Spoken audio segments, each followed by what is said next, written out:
सर्वेभ्यो नमो नमः। मेरा नाम गौरव यादव। मैं श्री लाल बहादुर शास्त्री राष्ट्रीय संस्कृत विश्वविद्यालय का न्याय विभाग का शोध छात्र हूँ। मेरा आज का शोध विषय है, प्रस्तुतिकरण का विषय है आधुनिक संदर्भे पांडुलिपिनां उपयोगिता। सर्वप्रथम की पांडुलिपियां क्या होती हैं? पांडुलिपियां ज्ञान का वह कोश है जो हस्तलिखित तौर पे आज हमें प्राप्त होती हैं। प्राचीन काल में जो ग्रंथ के तौर पे हमें जो ज्ञान पुस्तकों के माध्यम से, ग्रंथियों के माध्यम से जो हमें आज प्राप्त हुआ है, उन्हें हम पांडुलिपियां कहते हैं। और ये लगभग 75 से 70 वर्ष कम से कम पुरानी होनी चाहिए। उनको पांडुलिपियों का नाम दिया जा सकता है।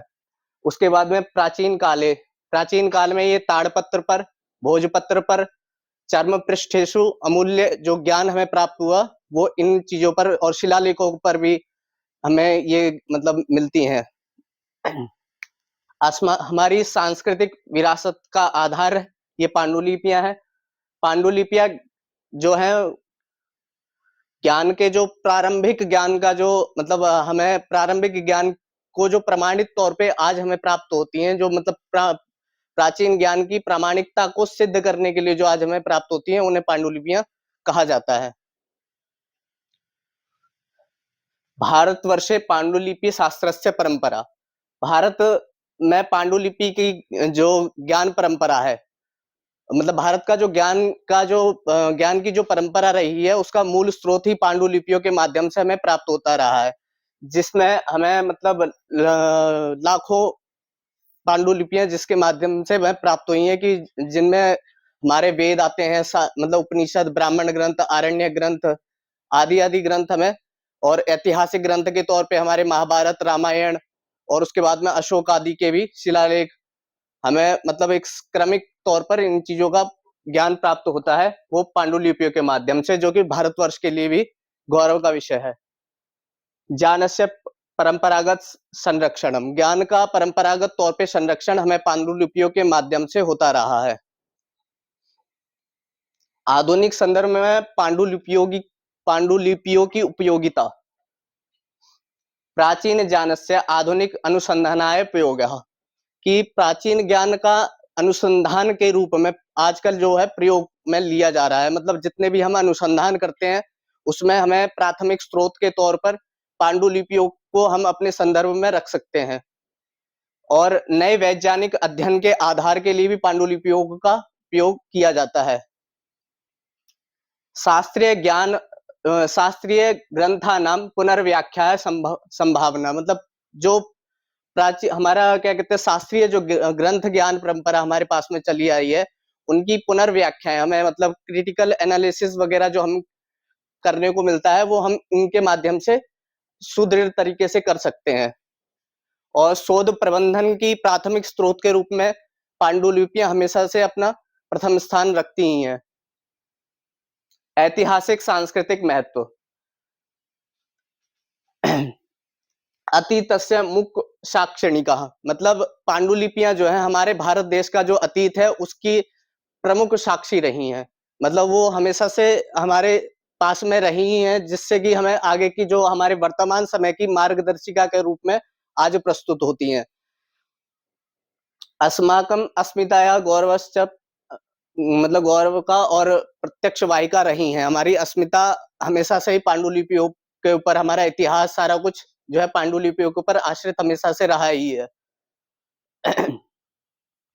अपभ्रंशितानां व्याख्यानां शुद्धतायै मूल ग्रंथ।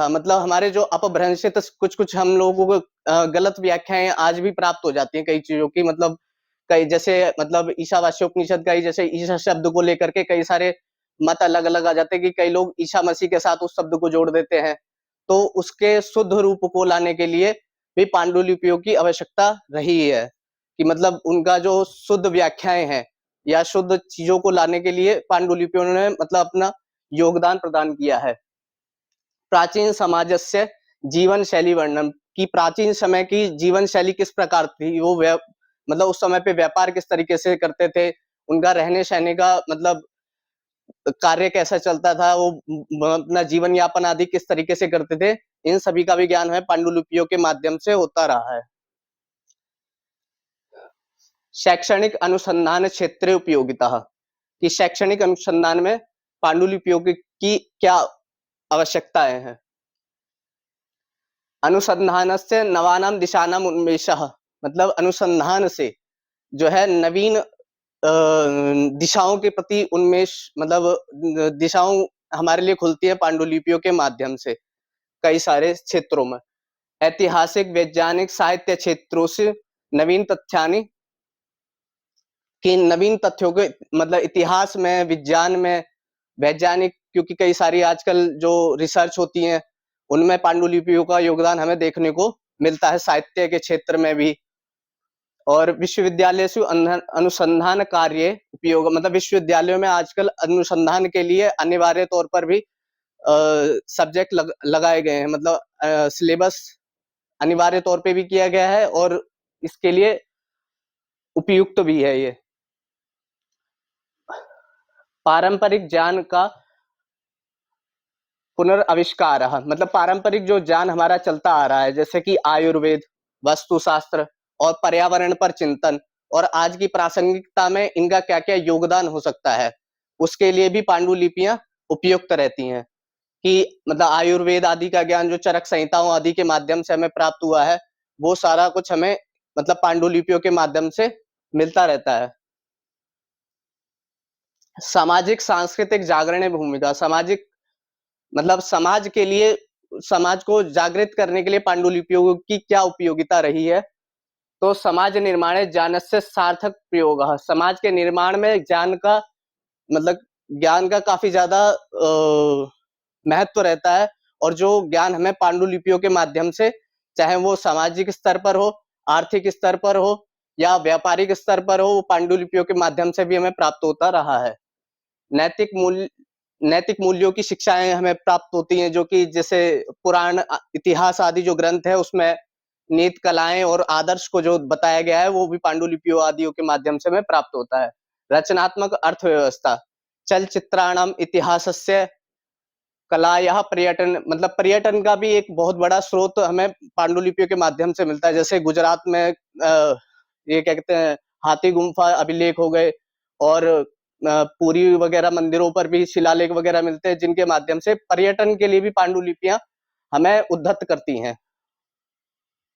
और जन जागरण के लिए, मतलब लोगों में जागरूकता फैलाने के लिए व्याख्यान मालाएं, प्रदर्शनी, मतलब हम लोगों को पांडुलिपियों के प्रति कैसे जागरूक कर सकते हैं, तो उसमें मतलब व्याख्यान मालाएं चला करके कि पांडुलिपियों को क्यों पढ़ना आवश्यक है, उनकी प्रदर्शनी करके, लोक कथा नाम इत्यादि भी सामाजिक चेतना विकास, सामाजिक चेतनाओं का विकास करके, इन माध्यमों से हम डिजिटल युगे पुनः प्रसंगः, मतलब आज के समय में हमें, मतलब हम किस प्रकार से पांडुलिपियों को लोगों तक पहुंचा सकते हैं, तो उसके लिए डिजिटल माध्यम से ये जो मतलब इसको ज्यादा आसानी से किया जा सकता है। जैसे भारत मंडपम आदि जो हमारा अभी सेमिनार वगैरह लगे थे, नेशनल सेमिनार्स, उनमें किस मतलब ये ऐप के माध्यम से भी पांडुलिपियों को लोगों तक आसानी से पहुंचाया जा सकता है, इसके ऊपर भी कार्य किया जा रहा था। और डिजिटल लाइब्रेरी आदि भी प्रयुक्त में आ रही थी। और वैश्विक तौर पे इंटरनेट के माध्यम से विश्वव्यापी व्यापार भी, मतलब विश्वव्यापी प्रसार हो सकता है जिससे, और शोधार्थियों के लिए, छात्राणाम और सामान्य जनानाम कृते भी सुगमता प्राप्त हो जाएगी, मतलब सामान्य लोग भी पांडुलिपियों को पढ़ सकें, ऐसा सरकार के तरफ से या फिर किसी मतलब विश्वविद्यालयों से, डिजिटल लाइब्रेरीज के माध्यम से किसी भी तरीके से लोगों तक पांडुलिपियों का ज्ञान पहुंचे। और इसके संरक्षण की आवश्यकता भी है, पांडुलिपियों को संरक्षित करना भी बहुत ज्यादा जरूरी पड़ जाता है, क्योंकि पांडुलिपियां नश्वर होती हैं, वो एक समय पे समाप्त होने की, मतलब एक समाप्त हो सकती हैं, इसलिए उन्हें डिजिटलाइज किया जाए, जिस माध्यम से वो बहुत समय तक हमारे पास में रह सके। जो कि इस मतलब सरकारी या फिर निजी संस्थाओं के संरक्षण से हो सकती हैं, या हम खुद भी मतलब इनको संरक्षित करने के लिए जागरूक रहना हमें चाहिए ही। और जो और इनकी आवश्यकता इसलिए भी है कि जो कुछ मतलब लुप्त प्राय भाषाएँ हैं, जो कि आज मतलब लुप्त की अवस्था में है। और उनके कुछ मतलब अर्थ आदि में जो हमें मतलब उनके अर्थों को प्राप्त करने में कठिनता होती है। मतलब कुछ लुप्त प्राय जो भाषाएँ हैं, उनका अर्थ हम आसानी से नहीं निकाल पाते हैं। तो उसके लिए भी पांडुलिपियाँ अपनी मतलब योगदान हमें देती हैं कि मतलब कि हम उनका अर्थ आसानी से ग्रहण कर पाएँ।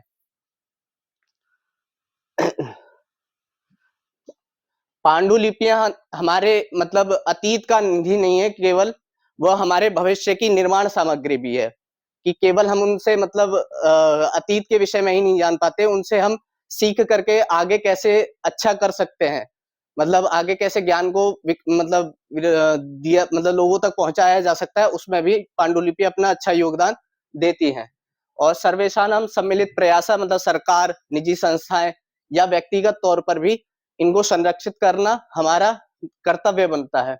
पांडुलिपियाँ पूर्वजाना पूर्वजानां वाणी, पांडुलिपियाँ जो है हमारे पूर्वजों की वाणी है। चाहे वेद हो, उपनिषद हो, जो श्रुति माध्यम से लेखन कला, बाद में लेखन कला आई, उसके बाद में लेखन कला से ग्रंथ कलाओं मतलब ग्रंथों के तौर में आज हमें प्राप्त हो जाते हैं।